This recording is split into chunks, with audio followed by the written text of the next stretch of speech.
Most definitely. Yep. Well, we are straight into Champion Select, ladies and gentlemen. Sivir is hitting the bench first up here as Snake take one away from M3. SMLZ getting targeted there, which is interesting to me. Hasn't played a whole lot of Sivir recently.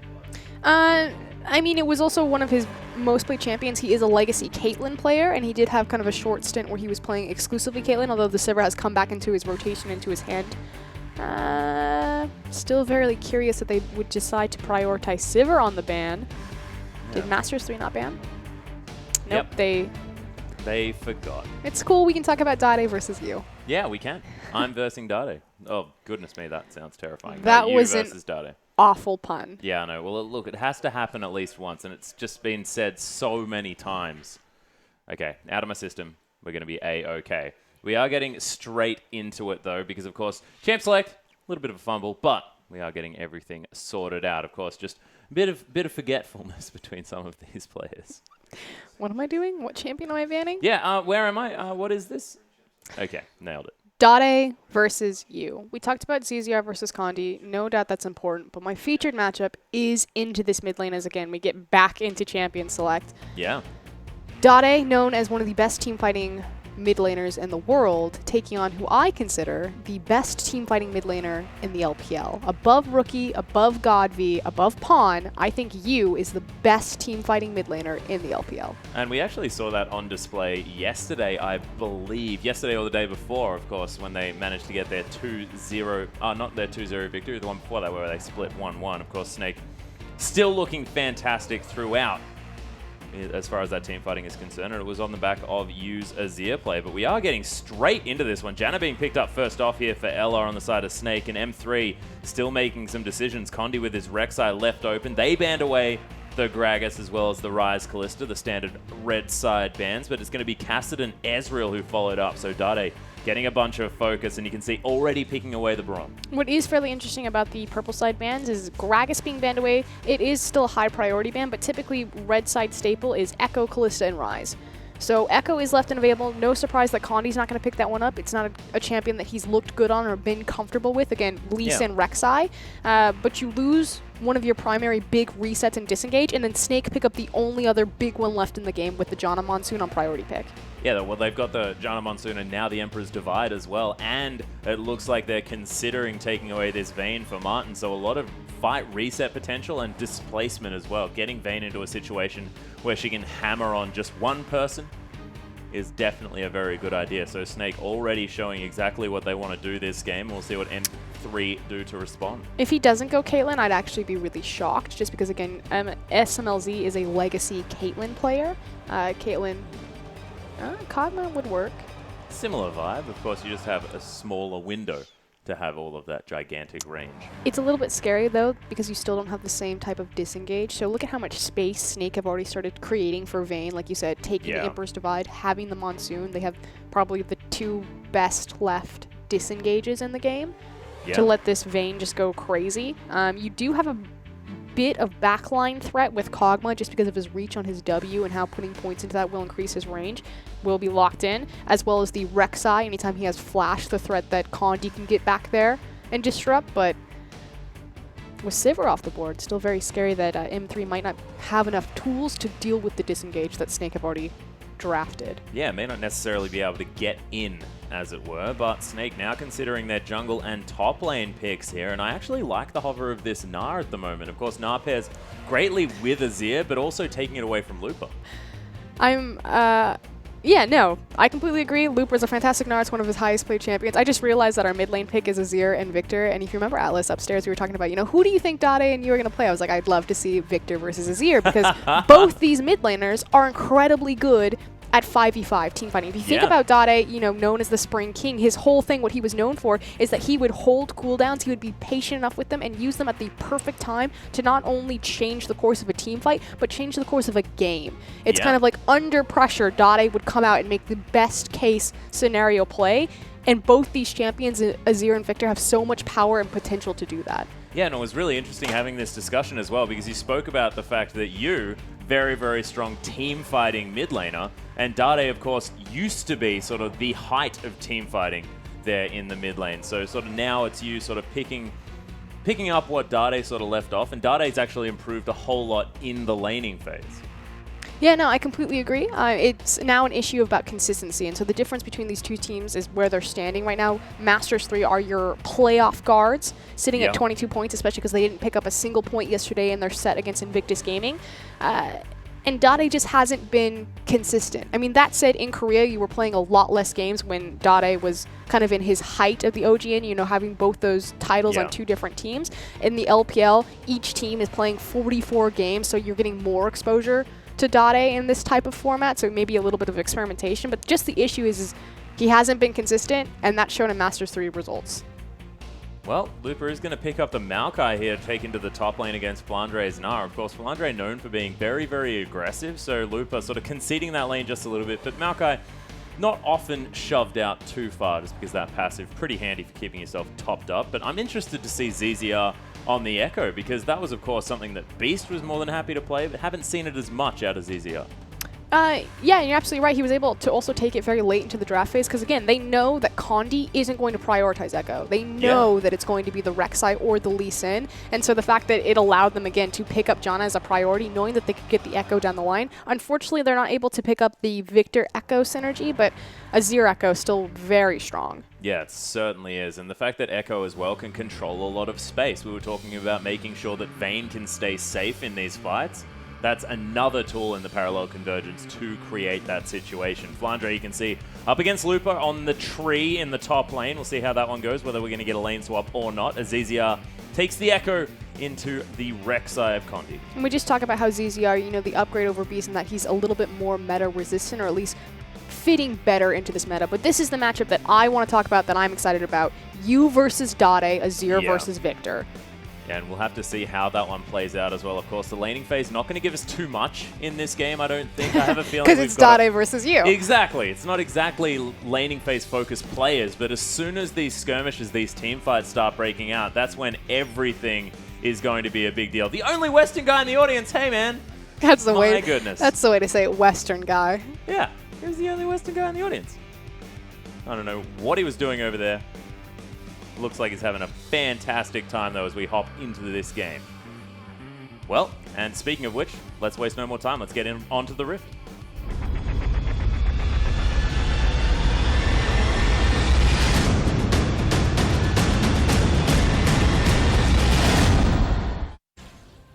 All right, and here we are, ladies and gentlemen. Game 1, Day 3, Week 10, as Snake taking on M3. Snake on our blue side, M3 wearing some red pants, and Aladdin Echo wandering up the lane into the river. I think it has a very Kingdom Hearts vibe.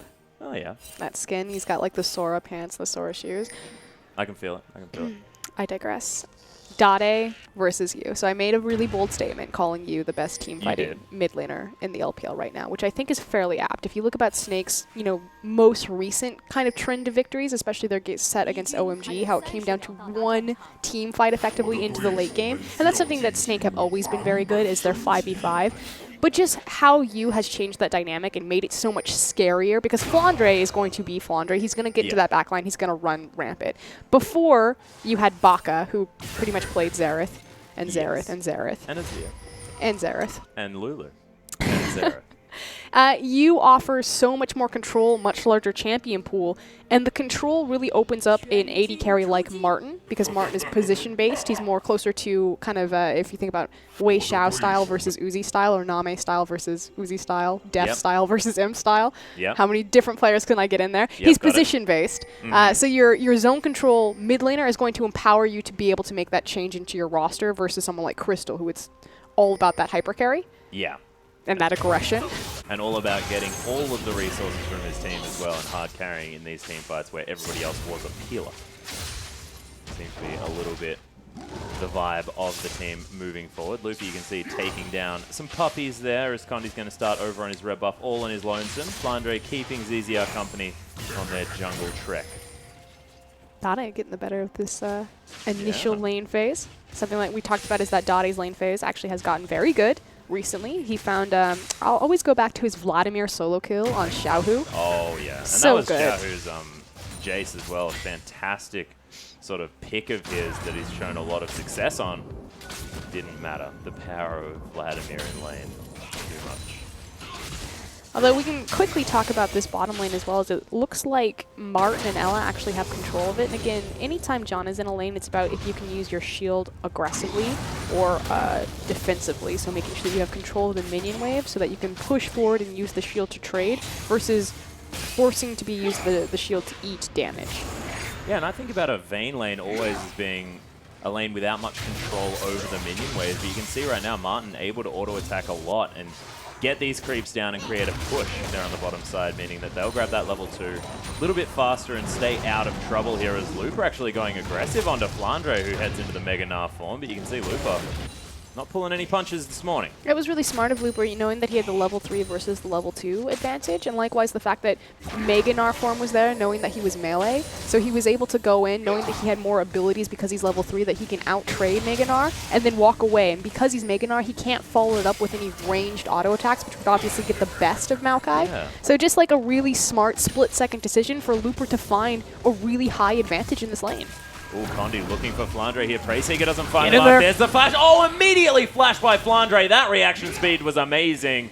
Dodges out of the way of First Blood. But he does save himself for First Blood. Unfortunately, this is still incredibly punishing against Flandre because look at how much CS and, more important, experience that he's missing getting eaten up by the tower. Now, normally he's going to burn his teleport here, so he's trying to minimize the loss. So now he's both summoners down, and still the fact that Condi attempted to dive him wasted up probably a good wave. It did, and of course Flandre going back, picking up another Doran's Blade, looking to try and eke back some control in this lane. The answer is going to be double Doran's Ring, very standard here for Maokai, wanting the extra wave clear, but looking like danger times here for this Gnar. See where Conde will strike next to ZZR, like you said. Just trying to invade, knowing that Condi was topside, seeing if he can punish the enemy jungler for punishing his top laner. He's going to be able to at this point. Blue buff still up here as ZZR makes his way out of the enemy jungle. Ooh, Spirit spotting Condi out. Does have to be a little bit careful, but it's just going to be the Rift Scuttler here for ZZR. ZZR could attempt to go in to challenge this just because Yu has complete control over the mid lane. Dade can't move over to assist, but Yu is low on mana. Yeah, not a lot of help to come from this mid lane, as you can see. Did he steal it? I believe he must have. How? Unless Condi or ZZR... No, Condi stopped it. No, he's doing it again. He just... Okay. He faked him out. Right. There we are. Back onto the buff. Very, very strange. Well, does mean that he is going to be able to get it this time around. Might mean that Dade goes and picks it up. We'll see. Of course, early rotation blue buffs often happen when you do have a Rek'Sai who just doesn't really care about blue buff at all. But not going to happen this time around. Condi valuing the experience. Well, Dade would lose too much walking away from that lane because Yu was keeping it pushed in, because he would have to walk all the way from behind his tower. There's no way that he could walk in front of the ZZR at this point. Yeah. And likewise, Condi needs the experience just because he expended so much of his time on that initial gank into the top lane. So just trying to keep even with ZZR, which he's now caught back up. Again, the pushing power of Rek'Sai, or the farming power of Rek'Sai, 19 to 17 CS in that jungle. She just farms pretty well, Frostgrim. She just break dances on creeps. She does. Breakdancing Rek'Sai skin. We need one. I want like a hip-hop Rek'Sai. I don't know why Ella is standing the way that he is and just allowing Ruo to throw out these free Qs. He could just stand to the opposite side of the lane. Ooh, Condi making his way in here towards the top side. It is going to be a 2v2 as ZZR hits level 5. Maybe not. No, not happening just yet. Preyseeker was good enough to figure out what's going on, but ZZR was very still. Made sure that that tremor sense wasn't going to be too much of a big deal. Despite not going to find anything here on the bottom side as the wave gets well and truly shoved in to this turret. Looper makes his way around. Condi. There are 3 Dade top. Is there as well, yeah. And Yu hasn't left. And shows himself back in the mid lane there as well, so possible 3-man dive, but Dade just going to make his way back to the mid lane, wants to catch that minion wave. This is the other thing that Dade's been really expanding on a lot more now. Split pushing, no surprise. He played Zed earlier in his season and was all about that side wave control, playing away from Masters 3 and trying to make his own plays. But recently, it's been... Oh, yeah.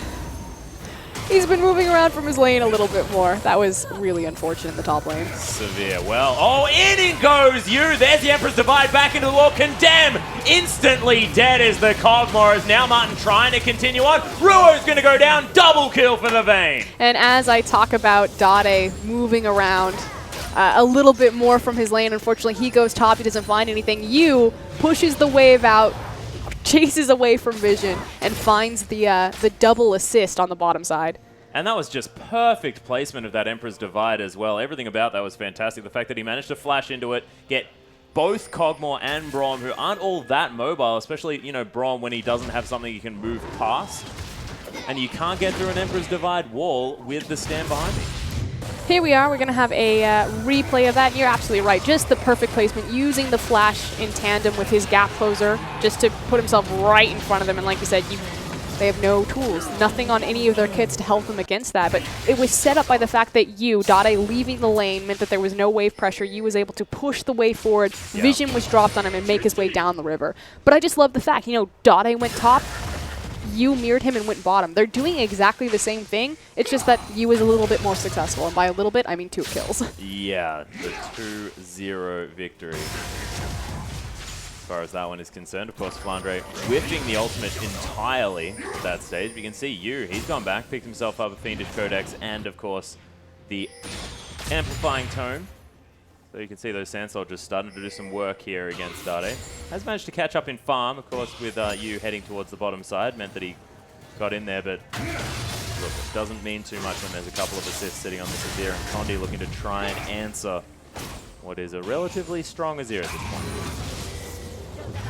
Big issue is always going to be the type of damage and the consistent sustained damage that Azir can put out versus Victor. Now, if Victor lands his laser, it can be quite punishing, as we see a gank setup. Yeah, Zizia's made his way here. Not going to find the stun there, but Condi makes his way back in. Teleport in the bottom lane, immediately answered as well by both teams. Condi going down super low, Flandre in the backside, but Martin, he's going to be the first casualty of the fight. Oh my goodness, Ella actually locks down the next kill. Nice use of the Chrono Break to save ZZR's life. The Gnar into the wall as Looper's going down low. 4 members of Snake now here on the bottom side of the map, and Dade has to turn around and go home. And again, you gets the advantage on Dade, gets the jump on him, makes the roam initially, and gets there in time. Victor, if he was in that fight, would have been fantastic. Well, it does mean a 3,000 gold lead approximately here for Snake. As I mean, it looked like things were going okay. Martin fell down first, but then too many members of Snake, and the fact that Flandre in a team fight is a lot better than Flandre in a laning phase, apparently. Well, likewise, perfect management of his Rage bar to make sure that he had the Mega Gnar available to find the chain CC. But still, more importantly, Yu is making plays around the map, and Dade is not finding the same impact. 0-0-5 now for this Azir as we have a look at this one again. So ZZR using his parallel convergence. M3 actually played that really well, forcing him to the other side of the lane. But a great reset from Ella pushes back so much damage from SMLZ. They pick up the kill from Martin, you're right. It looks so good right here. But the reset on Echo keeps him alive so much longer than he should have been. And then that buys enough time for Flandre to find the Mega Gnar and get the correct CC. Yeah, and I didn't see the fact that you came in with that Emperor's Divide as well. Got a whole bunch of extra damage down. Once again, that's what you said. Out-rotating Dade this time. If that had have been a Victor entering the fight, it would have been Gravity Field down, Chaos Storm with a whole lot of AoE damage, and things could have gone completely the other way. Dade has managed to pick himself up a CS lead for the fact that you know, constantly leaving the lane, so trying to minimize a little bit of the loss, but right now you sitting on 5 assists. Yeah. Oh, parallel convergence in one more time. Rua's going to get stunned up there as he gets knocked up as well. Martin going to be able to at least help with that kill as ZZR grabs it. Oh, Winter's Bite. Concussive Blow's not going to go off now as Martin lands the auto attack. Condi looking to answer that aggression on the bottom side with his own gank on the top side of the map. Flandre playing very far back, though. I don't think Condi's going to find too much. And unfortunately, as soon as Condi shows himself, this is going to sacrifice all dragon control. Yeah, Flandre getting the boomerang there as well. He's gonna hop. Yep, Hyper going to get things happening as well. Hops over Condi as well as ZZR is going to pick up Dade there in the mid lane. Ella even roamed through. So M3 already looking in shambles this game. Masters 3 have lost complete control over the bottom side of their map. Repeated ganks from ZZR on the power spike of Vayne's Blade of the Rune King allows and unlocks Ella to then make the roam into the mid lane and start punishing Dade for his bot lane's weakness. Flandre is now looking for Condi as well. Hyper's going to proc here, but Loop is at full health. Oh, is he going to try and flash in there? Wallop's good, but just has to shove Looper out. Does still have the flash, so might actually be able to survive this one. Oh, is the crush there? It is. Flandre is going to be safe. That was silly. There's now SMLZ in some trouble in the bottom side of the map. ZZR comes in. There's the stun. Actually, no, doesn't find it here. The ZZR manages. Oh, does he have the chrono break? No, he doesn't. Yu finds his way into the bottom side, but Martin picks up SMLZ. And again, Yu picking up another assist, 7 out of these 9 kills, but more importantly, this Vayne, 3, 1, and 4, had the Blade of the Rune King, I believe, at 11 minutes. Yep. It's now 13, so well ahead of the clock in terms of our itemization. Yeah, Martin not even decided to go back here as well, just going to try and finish off this turret. You can see Ruo unfortunately getting knocked up there just for a moment. Martin's going to be able to secure this turret. Pops a ward down as well, just for good measure. There's all of that extra gold now going to be in the Vayne's back pocket. Only a few CS ahead, but 3, 1, and 4 in comparison to the 1, 3, 1 of SMLZ puts Martin in a fantastic spot right now. And he does have his Trinity Force available to him, so Kog'Maw is in his own power spike in terms of the initial itemization. The difference, however, is that his team doesn't have the same amount of protection or disengage that Martin's going to be allowed. Again, with the Emperor's Divide, with the Wallop, with the Monsoon. Is that what it's called, Wallop? Yep. When he pushes them? The scoop? The scoops are not. I call it the pooper scooper. Pooper scooper works, yeah. Although you're not picking up. Oh, you were taking out the trash. Yeah, that works. That'll do. Fling. I like calling it fling. Just get that bit of sin into the game when he's not there. Especially because it's against Looper. Exactly. I'm glad you were there. If I could trust you to be anywhere. It was a trust fall. Yeah, it was beautiful. I feel like I was just casually grabbed. Well, I don't know what that means. Dragon is going to go down. Here as Snake take the first one at 14.5 minutes. Very late Dragon here, but it is going to be a 5,000-ish gold lead. No need to take your advantage off of Dragon when you're just repeatedly diving the bot lane with the reset of Echo. Yeah, what's the point of taking Dragon when you really want to be doing other things? Condi, though, he's making his way towards the top side one more time. Flandre with a decent rage bar. Looper trying to close the distance. He's luring them to the wall. Yeah, and Looper was actually just slowly dying to Flandre as he kited him back. Dade, once again, in a bit of trouble here in the mid lane as Yu decides he doesn't even really want to be there. This 2v1 in the top lane is pretty cute. You mean 3v1? the Condi Looper bromance against Flandre. Yeah, it seems like they're taking their own little style of the game here as Flandre. No more Meganar. Hexdrinker's going to pop. Rogue's going to come in as well. Lands the Winter's Bite, grabs himself an assist. Beautiful timing. Understand that the Meganar wasn't there. He had just come out of it. Wouldn't be able to proc his rage bar fast enough. But that said, so many resources of Masters 3 expended in the top side, they sacrificed their second tier bottom tower. Snake's like, #worth. Yeah, we'll take it. Of course. Yeah, I think M3, though, they have proven a point. You know, they can kill Flandre. You can't 2v1 us. Exactly. We'll bring Braum. They are going to take away the blue buff here as well. You easily able to pick that one up with the Sand Soldier, and there's still positional advantage for Snake around this bottom side of the map. You can see so many wards. They can move around this one as they see fit. Sorcerer's Shoes completed for you as well as the Merlin. Okay, Snake have complete and utter control over the bottom side of the map. Not just with their vision, but the fact that both tier 2 towers are down at 16 minutes in the game. That's pretty absurd and ridiculous, which means Dragon control should be succeeded to them for the entirety of the game until Masters 3, particularly Dade, is up and running and allowed to be commanding with that AoE. So now the question is, where does Snake go from here? They have a window of opportunity where they can play to the top side of the map and take the last standing outer tower, being the one that Looper's on, which is why you see Martin and Ella zipping up there. They most certainly are. Condi there to answer it as well, just in case Looper gets into any trouble, but they're just going to shove this one out. Dade knows this as well, which is why you see him rotating up through his own jungle, making sure not to step into River because he assumes that that's going to be warded by Snake. And he wants to catch, and again, this is also why he's going all the way back through the lane, because they want to catch Snake overextending here to punish them. Well, as you can see as well, Snake deciding that they don't want to overextend. They want to create pressure points elsewhere on the map. You can see Flandre there on the bottom side. Wasn't Martin wanting to push towards the turret. They're just holding this one off, making sure the Looper can't get any extra damage onto their tower. Well, they know for sure that Masters 3 are setting up something suspicious because suddenly everyone's been missing on the map. Where are all these tunnels from? Condemn actually down here onto Looper as he twisted advances his way back in. There's the Glacial Fissure. That is Emperor's Divide. And that is a dead Looper, well and truly. 008 now for you. The Shurima Shuffle. Alright. Was that Electrovellium? Was he 008? Maybe. I don't remember back to Goldeneye, but it's a long way away. I wasn't a big fan. You weren't? No. Goldeneye? It was one of my favorites. Admittedly, not one of the best movies, but it was cute. What's cute is the fact that Snake are going to get a second-tier tower off of that one pick on Looper, and it's primarily because Dade tried to commit to the mid lane, as opposed to assisting his team.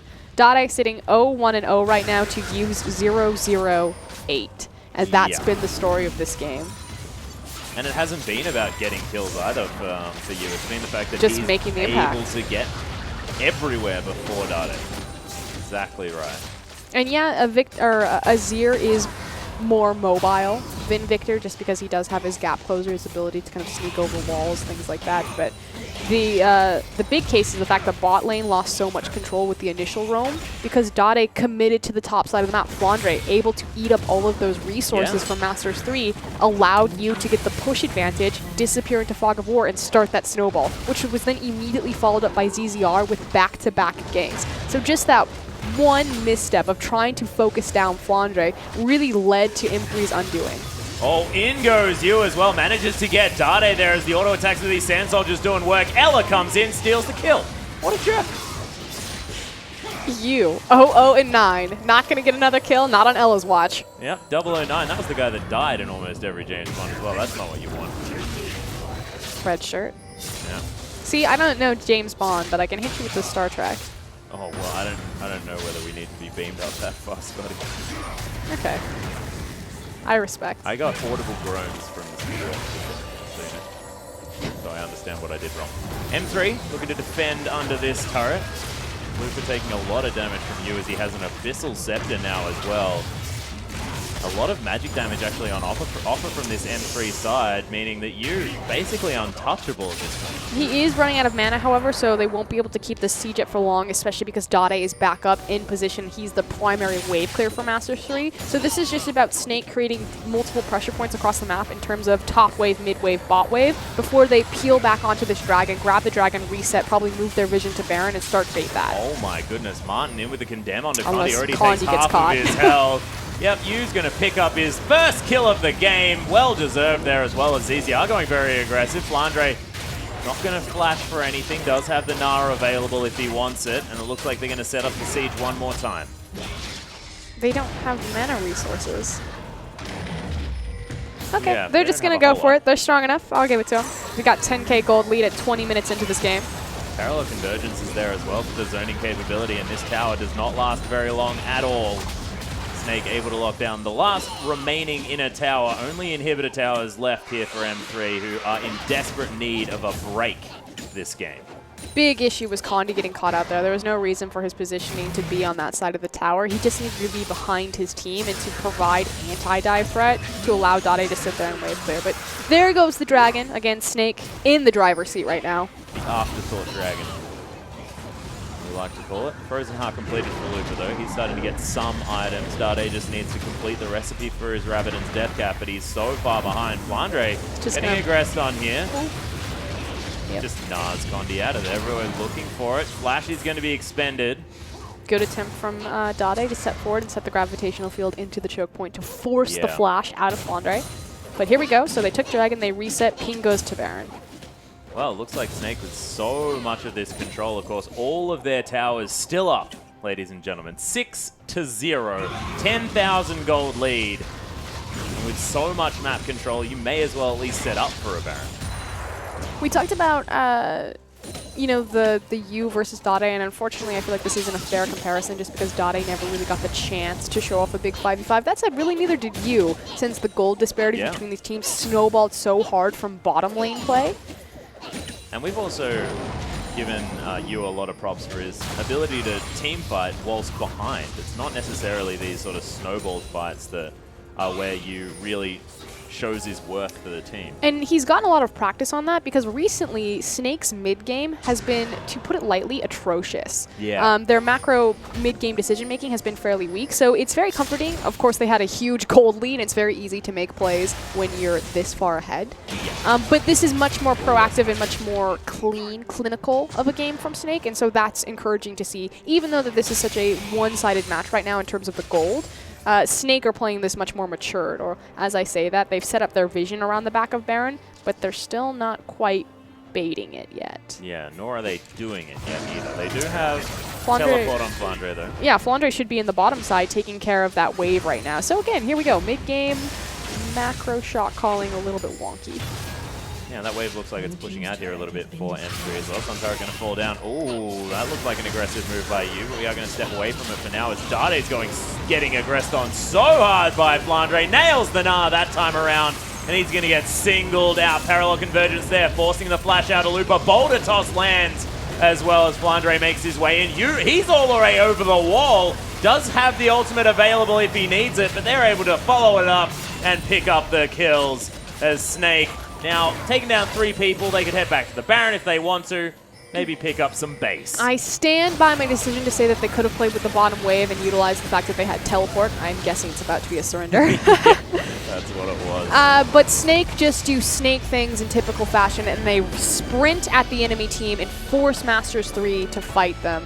Just ran away with it. Starting in the bottom lane. Actually, you know what? I'm going to say it started in the top lane. Flandre, again, eating up so many resources, forcing Condi to make the early rotation topside, making sure that he gave up his summoners but not his life, and then allowing you to get the advantage of positioning on Dade and start the snowball bottom, which was then brilliantly followed up by ZZR. And I just love the trust that Snake give to Flandre as well. Flandre was getting manhandled. Yeah, the early stages there of that were lane. 3 people up against him for a majority of that game. Exactly, but Snake just say, okay, well, we're going to ignore that because you are creating so much pressure for us that focusing people top lane means that we can get an easy double kill in the bottom lane for Martin, get this Vayne rolling very, very early on, and it meant that, you know, you was able to make all of these proactive plays. And that's not something typically we say about you. He's usually fairly passive in his lane. You know, he'll get a CS advantage, a slight one, but it's not until these big 5v5s that he really shines. So doing a great job making his impact roaming around the map a little bit more. And still credit to Dade. You know, he tried to get involved and to put Flandre down, because if you are going to target a point on Snake, it is going to be Flandre.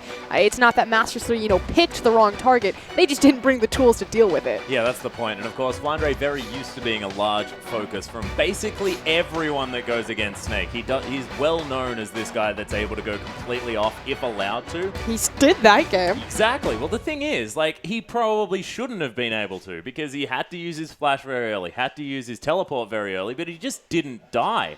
It's just the confidence watching Flandre. He knew that it was a 2v1, but just in the initial fight, you know, trying to bait, you know, stacking up his rage bar, kiting backwards with his boomerang, and knowing that, okay, come here, Looper. You know that I'm about to just gnar you into the wall and try to trade 1-for-1 and probably then hop away from Condi. And just Condi and Looper, they knew that. They had to immediately disengage, and then as soon as the Mega Gnar was up, Flandre did make a mistake. Looper called it, flashed on top of him, and killed him finally.